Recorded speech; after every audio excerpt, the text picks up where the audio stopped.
All right. Hello, everybody. If you could please take your seats. So I'm going to introduce our next speaker, Don Ashton. Don is a professional herpetologist and aquatic ecologist. He earned a Bachelor of Science in Biodiversity and Master of Arts in Biology from Humboldt State University. For 3 decades, his research in the government and private sectors has focused on river restoration to support ecosystem function and inform land use and resource management decisions, with a focus on Northwest pond turtles and foothill yellow-legged frog conservation. And it's always nice to get a little bit outside of our salmon-centric world and hear about some of the other critters. So, and there's Don. Hello. Well, thank you for taking a minute to listen about some other organisms. I'm just going to start my little show timer here. So really going to be talking mostly about river restoration and how these turtles and frogs can help inform fisheries management. I don't have time to cover all the whole life history of frogs and turtles. So if you want to know about that, go to a different talk or see me later. Going to break my talk into 3 parts. The first part is just a little bit of introduction, just to give you a tiny bit of information about the turtle and frog that you need to know, and just a really quick overview of some of the dam effects related to these organisms. Then I'll delve into part 2, which is research results from the work we've been doing over the past 30 years. And really, this is the smoking gun part of the talk. And then part 3, which I hope to be able to slow down a little bit more for and really talk about how we can apply those research results to flow management and river restoration.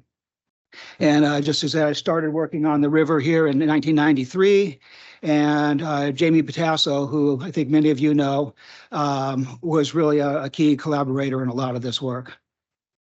But it wasn't just us. We had a huge number of people helping throughout the decades. Field crews in the 1990s, the 2000s, the 2010s, field volunteers, people dealing with database management. And of course, none of this could be possible without support from the Trinity River Restoration Program, as well as interest by the Hoopa and Yurok tribes and CDFW. So thank you, everybody. And I would point out, I'm going to cover some of this material really quickly. So in the bottom corner is a slide number. If I went over something too quick and you're really curious, just jot down that slide number and we can go back and talk about it, maybe at the panel discussion or later. So riverine herpetofauna on the Trinity River. I'm going to really be talking about 1 species of frog and 1 species of turtle, but there are other amphibians and reptiles out there that are using the river. We don't have as much data on them, and they don't really have the federal status or soon to be federal status of these 2 that I am going to talk about. One interesting note, if you guys aren't familiar with the term herpetofauna, it's just from the old Greek root herpeton, and it means creeping thing. So it's really just a way to kind of group these animals all together and exclude the birds and mammals that sort of rise out from the middle of this group and make it a non-phylogenetic group. So that anyway, it's not a taxonomic term, and actually neither is reptiles anymore. But anyway, we don't need to go into that. So, we do have some invasive species out there to worry about. The American bullfrog is well established throughout the valley here, and in fact throughout the West. The red-eared slider is also of conservation concern. That's a turtle. And a few have been detected on the Trinity River in 2017. I don't know if they have established here yet, but certainly an organism we want to be on the lookout for if we want to think about conserving our native turtles. So the only bit of natural history I'm going to give you, foothill yellow-legged frog, which I sometimes will abbreviate as FYLF, is an obligate river breeder. It's not really going to be breeding in the ponds or really any of the lentic waters. It needs to be adjacent to flow to keep the eggs aerated. They have a reproductive lifespan that can exceed 10 years, and the annual clutch size maybe 900 to 1,500 eggs. So, you know, if they have a good year, they can really they can really get some prodigy out there. Northwestern pond turtle is much more of a generalist. It can occupy lotic and lentic systems. It'll be in the off-channel habitats, ponds that are completely isolated, can be in rapid areas, but really is favoring the pools and calmer waters in the river. Its reproductive lifespan can exceed 60 years. And annual clutch size is only about 4 to 9 eggs, could be a little more in some places.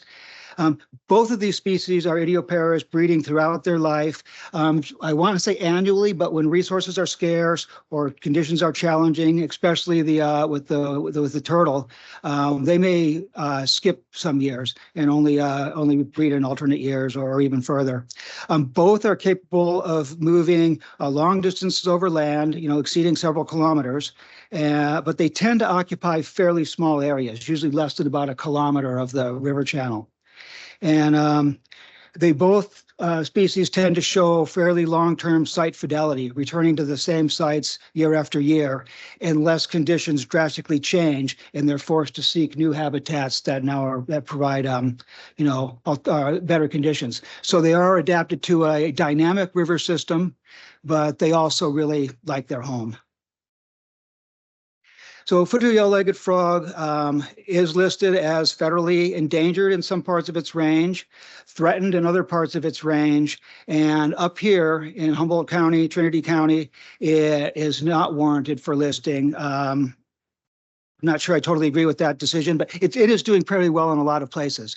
But we still want to be sensitive to its needs. And it is really sensitive to changes in thermal regime and certainly impacted by downstream effects from dams. For the northwestern pond turtle, formerly known, most people probably know it as the western pond turtle. Back about 10 years ago, it was split into 2 species. The ones in Southern California are really doing poorly, the southwestern pond turtle. Northwestern pond turtle has a much larger range, but the Fish and Wildlife Service has proposed both of these species to be listed as threatened under the Endangered Species Act. Right now, it's just a proposed rule, but if the rule is finalized, that should take place by about the end of the year. I think people are shooting for a final decision before Inauguration Day. Nobody really knows how things will happen in November.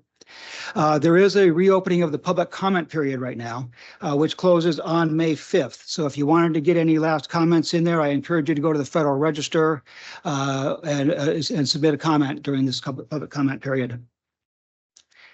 Flow regime and annual hydrograph are super important to these animals. It really influences their behaviors as well as their success out there on the landscape.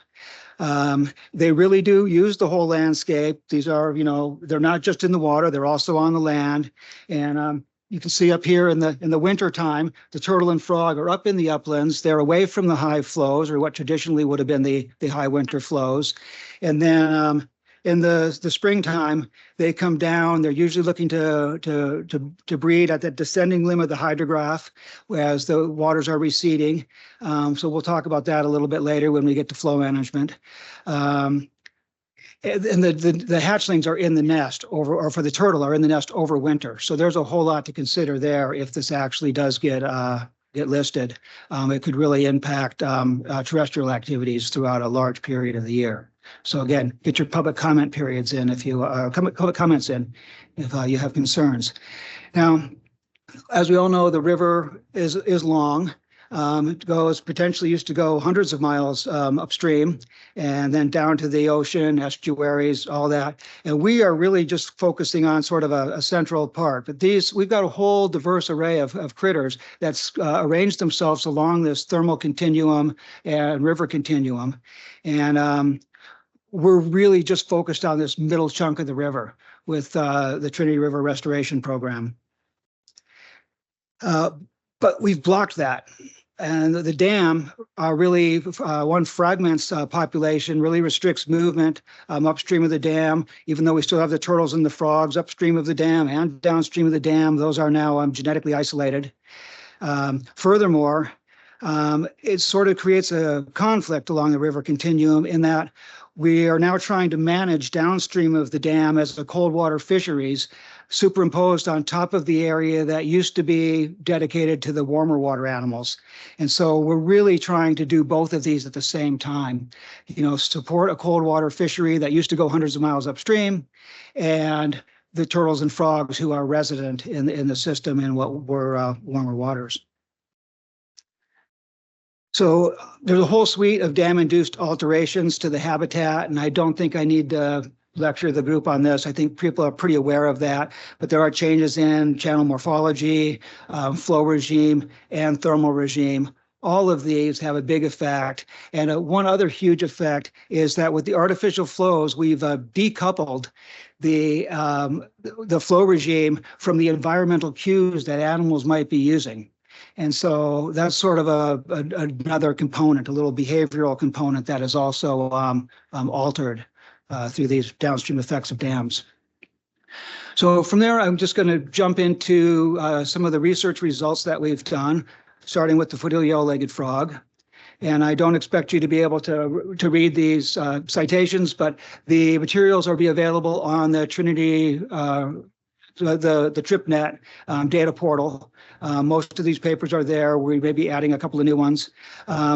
We've done a bunch of comparative studies. Most of the work that we've done has the main stem as our treatment and the South Fork Trinity River as a control.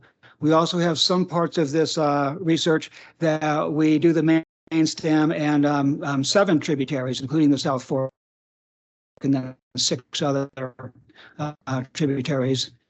And we've also done some of this, compare a range of other parts out of this talk, just for time purposes. And so some of the major topics that we cover here. So starting off just with abundance, the starkest difference, and let me see, you've got South Fork Trinity River in green at the top of this chart, and the main stem in blue at the bottom. I'm going to use that color scheme throughout. So just think green for the warmer water and blue for the cold water. North Fork is in there with an orangey color.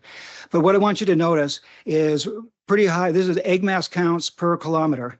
And we have, pretty high counts on the South Fork and North Fork, somewhere, certainly usually over 50 egg masses per kilometer to over 100. But on the main stem, we're looking at about 1 egg mass per kilometer.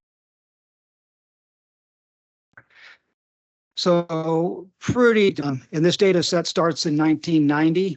And what I'm going to present continues through 2009, but we also have data from 2014 to 2017, which I'm not going to represent here, in part because there's no control. We only worked on the main stem in this later part, so it's a little hard to make that. So the work started out in the early 90s, and back then there was a pretty unnatural hydrograph, and this shows on the left here. The pink line is the Trinity releases at Lewiston Dam, and you can see very artificial looking hydrograph compared to the blue line, which is Grass Valley, which is just showing you what a more naturally shaped hydrograph might look like. On the right-hand side is that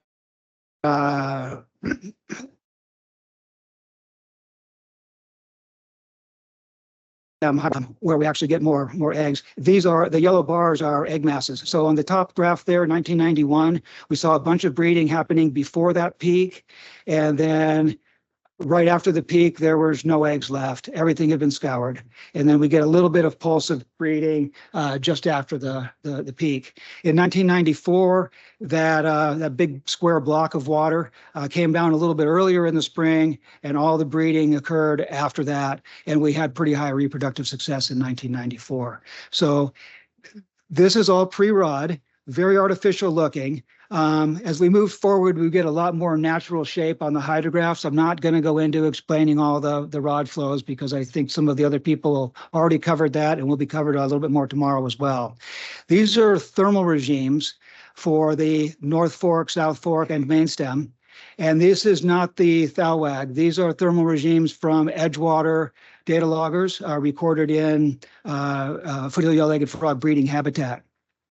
The orange, the circles at the left side of the chart is the dates for the onset of oviposition or egg laying. And we can see egg laying starts somewhere around 12 degrees, maybe, we've got 15 degrees there on the South Fork, but really they're really cued into that temperature about when they're going to start their breeding. If we look at the other side of the graph, we can see those squares. That's the onset of metamorphosis, when we have our tadpoles turning into little froglets and leaving the river. And again, notice our frogs in the green on the undammed South Fork. They started earlier, they grew fast, they emerged out of the river in July. There's still a lot of bugs out there on the gravel bar, lots to eat, pretty good for the frogs. Intermediate temperature, we see a little bit later metamorphosis, later start, later metamorphosis, but we do see a little bit of catch up. So their metamorphosis or their development period was a little bit shorter because they still were finding those warmer edges. On the main stem, we're not seeing a lot in the way of warmer edges, and we're seeing a prolonged tadpole period and later metamorphosis towards the end of August. And by the time they emerge, we're only a few weeks away from the fall equinox, where we're starting to see a lot lower productivity on the gravel bar, a lot less food, a lot less time for little froglets to fatten up so they can survive overwintering. If we look at that, that's basically that same data, but look at the size of metamorphs. And this is actually the size of tadpoles right before metamorphosis. So just before they're starting to really develop strong limbs and a tail. Our little blue dot down there, or blue X, is the main stem, and it's showing on our y-axis that these animals are pretty small. And our water temperature hovering that's on the x-axis is, relatively low. South Fork is totally at the other end, that green dot. So really big difference. And these creeks seem to chart out pretty well when you look at the size of the late stage tadpoles along with the water temperature. One thing that stands out is that one open dot at the lower left there, and that is Stewart's Fork, above the dam, or above the reservoir, above Trinity Reservoir. Those animals did get a later start. They ended up morphing out at a much smaller size, but they didn't really morph out later. This is that data looking at the timing of these egg masses, and Stewart's Fork is at the top of the list here now. And you can see, even though they got a sort of a later start than anybody else except for the main stem, they still got out of the water at a comparable time, even though they did get out at a slightly later date. So all of this comes into play about thinking about thermal diversity, and we'll get into that in a minute. But for now, I want to move on to turtles before I waste all my time talking about research results. A lot more papers came out of this work, and we'd have a lot more study topics. The primary work here is just the two systems, the main stem, which is dammed, and the South Fork, which remains free-flowing. We also have two study periods, the 1990s or pre-rod flows, and the mid-2000s are post-rod flows. First thing that we notice is a difference in body size. And these graphs, I'll explain a little bit. When we look at the dammed main stem, males versus females, both of these, we see that same pattern, that in the 1990s on the dammed main stem, for both sexes, we saw an overall decrease in adult body size, and that we still got some big old animals out there, but those could have been, pre-dam animals or animals that grew during the 1970s when the water was still quite warm, and we maybe even had the Trinity going intermittent in some drier years. In contrast, on the free-flowing South Fork, we don't see much of a difference at all.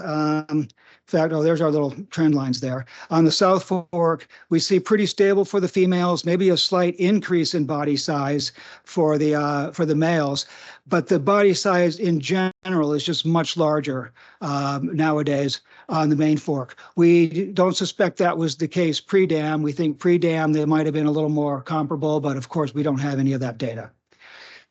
What might be leading to that is juvenile growth. Adult size, maximum adult size for turtles is often controlled by their juvenile growth rates. And we see a really distinct pattern here. Again, our green South Fork and our two different decades, with this case, the darker being the post-rod flows. South Fork pre-dam or South Fork 1990s and South Fork 2000s track each other pretty closely. But when we look at the main stem, we see quite a deviation. That light blue line, we had a little faster growth during the 1990s, and that growth has decelerated or decreased significantly in the post-rod era. So again, we're leading to smaller and smaller turtles. When we think about what does that mean for reproduction, we find that the gravid females, so when we're out there, we try to see if the females are carrying eggs during May and June.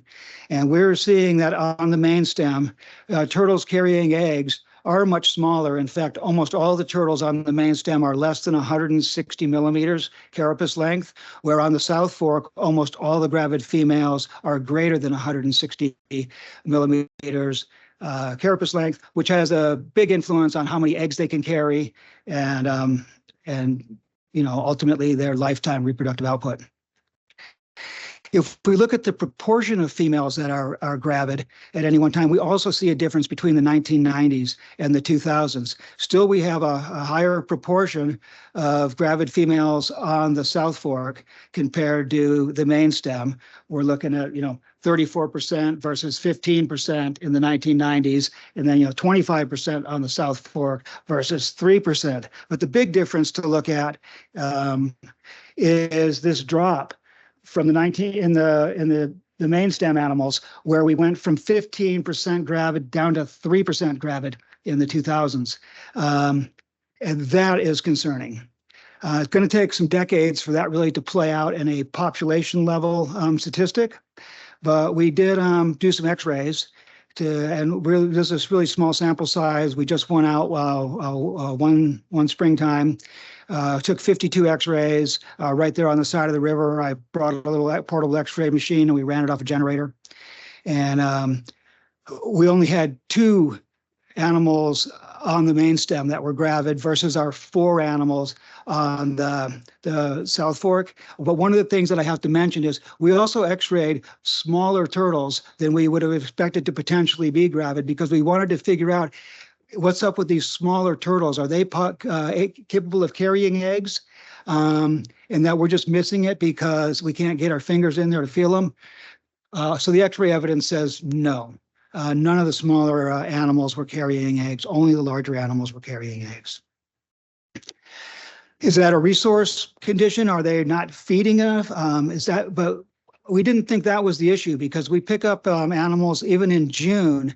The females were super fat. And you can see this example, that fat is just bulging out of the leg holes. She can't even contract her limbs because she's so heavy.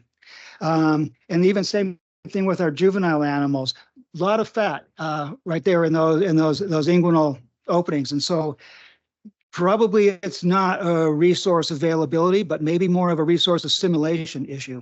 So we applied a volumetric body condition formula, analyzing the males and females separately because they have slightly different carapace shapes.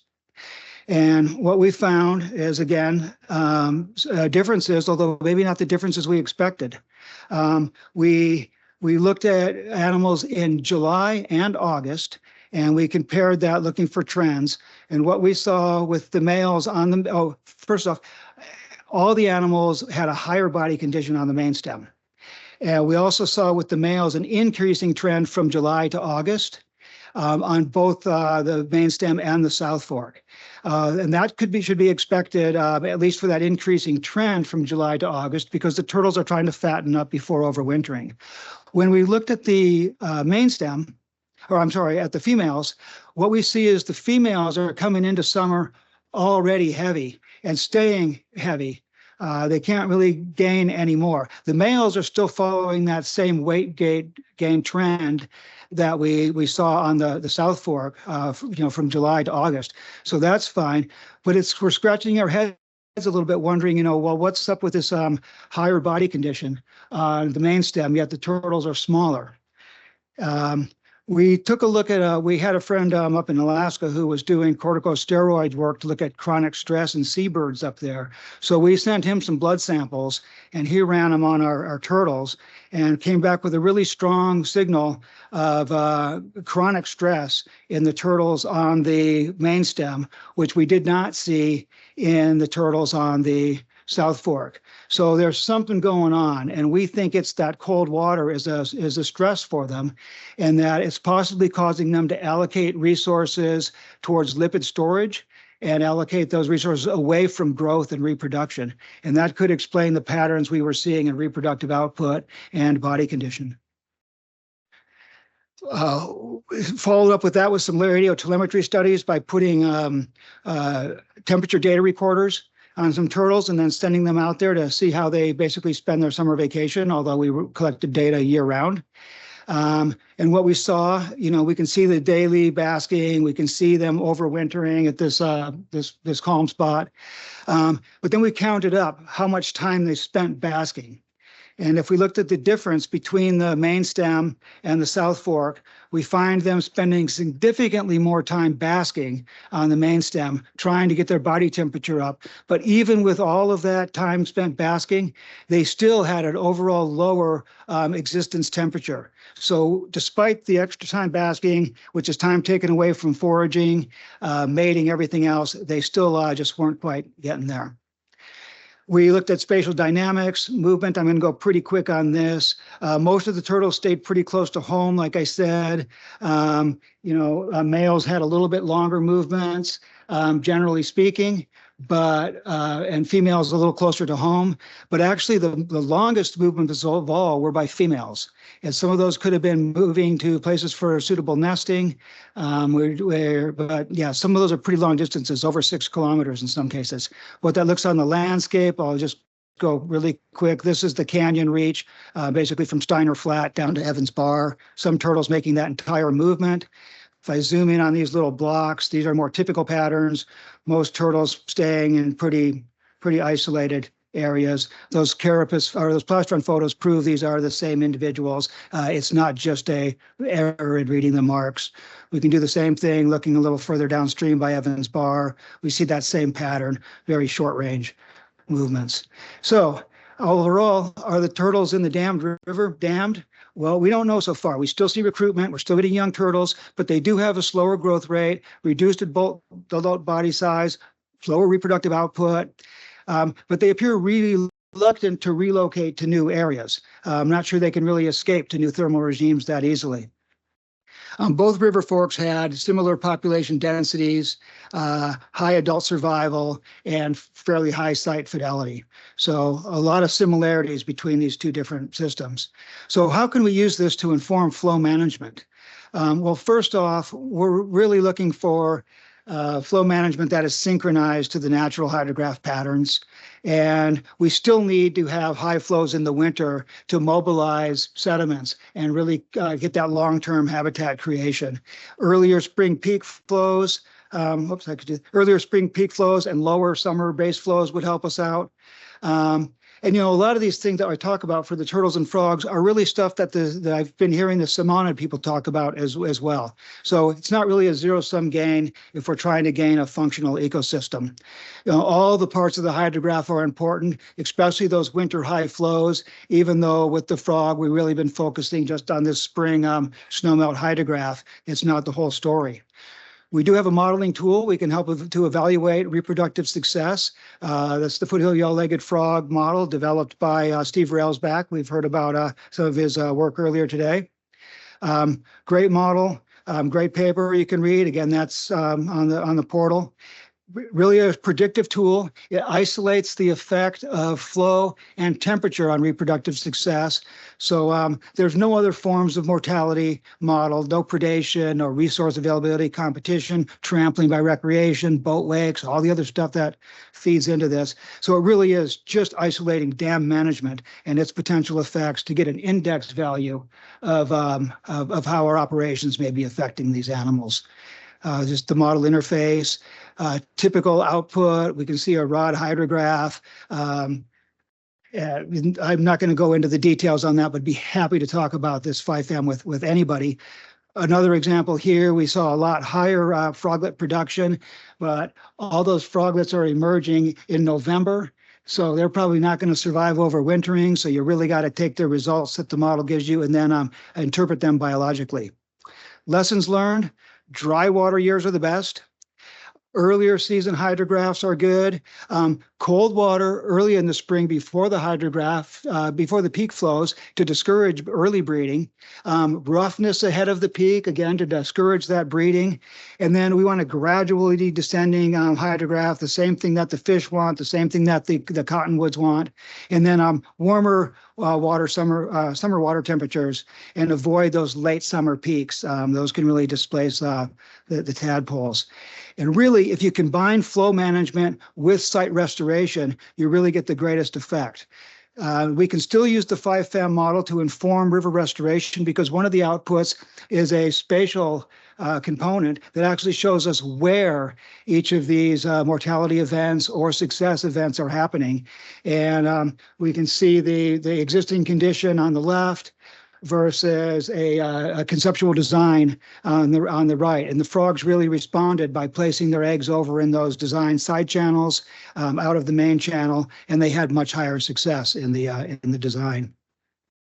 So what we're really promoting them with our site design is thinking about microhabitats that will support native herpetofauna. We talked about boulders, large woody debris, point bars, things that will create velocity breaks, support pool formation, provide cover and refugia, and really, of course, basking structures for the turtles, but looking for that habitat heterogeneity, also solar exposure. And again, that heterogeneity is going to give us the thermal diversity so organisms can seek their optimal temperatures. We also want to think about designs that discourage the proliferation of invasive species. So that's now to be done on a site-by-site basis. So thinking about restoring shallow margins, side channels, floodplains, thinking about the spatial distribution of those, both longitudinally and laterally, and thinking about the temporal distribution of those as well, how these are going to lay out during the season or across different water year types. And then, of course, we have diel fluctuations as well, and those change throughout the season. But all these animals have overlapping thermal requirements, and if we provide a suite of temperatures for them, they can find their locations. And I think coexistence is feasible if we think about it ahead of time. So conclusions are basically, I would just be repeating everything that Eli said, and that Derek said, and some of our speakers yesterday. It's really getting back towards that natural hydrograph and knowing that at least with the frog and turtle with these longer reproductive lifespans, it doesn't have to be a good year every year for them. They can have bad years and good years. We just need to give them some good years every decade, and they can hang on and even thrive. That's what they evolved to. And I think this pretty much is a repeat of that, but I think I'm out of time, so I'm not going to go too far in that. And speak as long as I have time, I want to remind everybody that generation time, lifespans, and metabolic rates are different for all of these organisms. And so we really need to keep that in mind. Our periphyton, our invertebrates, our fishes, the frogs, the turtles, humans, we're all operating on different timescales. And so when we're thinking about our restoration designs, we also need to think about the time associated with these ecological relationships. And I'm not even beginning to touch on things like management timescales and geologic timescales. So, time is often an overlooked component of these restoration plans, but they really should be considered. And with that, I tried to save a minute for questions. Don, I got a question for you. That was great. I always learn something from you. In summer, in even numbered years, the Hoopa boat dance flow is released in August. Correct. Yeah, and that's up to 2,500 CFS-ish. What do you think the effect is of that on these critters? Well, we know that it displaces the tadpoles, but if we were releasing the spring hydrograph a little bit earlier and breeding could happen earlier, then it wouldn't really be an issue because the froglets would be out of the river by then and there would be no effect. So it's only because we've pushed the breeding season back later in the spring that all of a sudden it starts to impede the tadpoles. If they flush out into unsuitable habitat, they really have a hard time hard time finishing their development. And at those later stage, as they're starting to develop their hind limbs, they're really poor swimmers. So, when they do get displaced as a later stage tadpole, it just potentially sends them into colder water, deeper pools, and their success drops pretty rapidly. So, yes, it's an impact, but it's only an impact because we've artificially forced them to breed late. And so the same would probably apply to the Klamath augmentation flows in September? Again, that in the natural system, those later timings are probably not a problem. It's only when we retard their whole phenology. So it doesn't have to be a problem if we can give them the earlier part of the spring to work with, which, it sounds like something that the fish want as well. And, furthermore, too, if we had lower flows during the middle of the summer and the water could stratify a little bit better, that would also speed up the development in the main stem, which is exactly what we see up above the dam on the Stewart's Fork, which is why those tadpoles even those frogs got a late start, just like they did on the main stem, they were able to actually catch up and get out of the water a lot earlier because they were able to use those warmer stratified waters as Stewart's Fork dropped naturally through the summer. And we're just not seeing that drop on the main stem, so we don't get that really edge effect that really accelerates their growth at the end.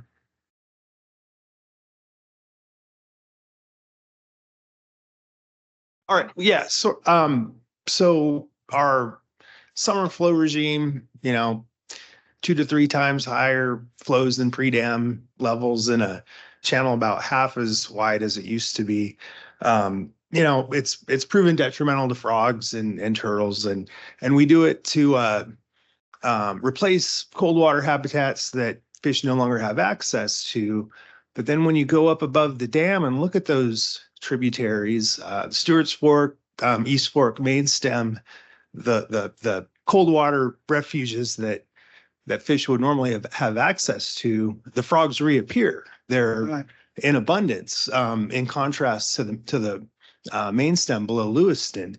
So, what do you make of that? It seems like a conundrum. Yeah, no, it's pretty basic. When you're walking around doing your tadpole surveys up there, in your sandals at the late summer, you're in there. Your feet are pretty warm when you're there with the tadpoles, but you walk down into the middle pool and it's cold. They've stratified. They're getting hyperrheic flow. It's staying cool at the bottom of the pool. It's got nice warm edges along the edge. And it's just physics. Yeah, thank you. Yeah, physics interacting with biology. So yeah, those higher flows are during the summer are preventing that stratification, and it's keeping that water mixing. And so we're not getting that edge water warming benefit to the extent that we would like to see. Which, the physical restoration is one step towards that. It starts to get us some chances at some warming peripheral habitats, but as long as we're still mixing that main thowag, the edgewater effect is muted compared to what we would see if we, God forbid, we went intermittent in some years. Like, for example, I could say in the first decade or so after the dam was constructed and 90% of the water was going over the hill to the Central Valley, it was much more intermittent during some summers. And when we look at our turtles and look at those turtles that were growing up, were juvenile turtles during that period, those turtles we're reaching full size compared to the ones we're seeing now. Because remember, these turtles have a reproductive lifespan of greater than 60 years. Their entire lifespan far exceeds that. When we look at these known turtles that are 60 or 65 years old, they just look like regular old healthy turtles. We find some turtles out there that they look super old. We don't even know how old those guys are. So, we don't really know the full longevity, but certainly there are turtles in the main stem Trinity River that were there before the dam. And then, of course, that grew up during the first decade or two post dam as well. And they had a different growth trajectory.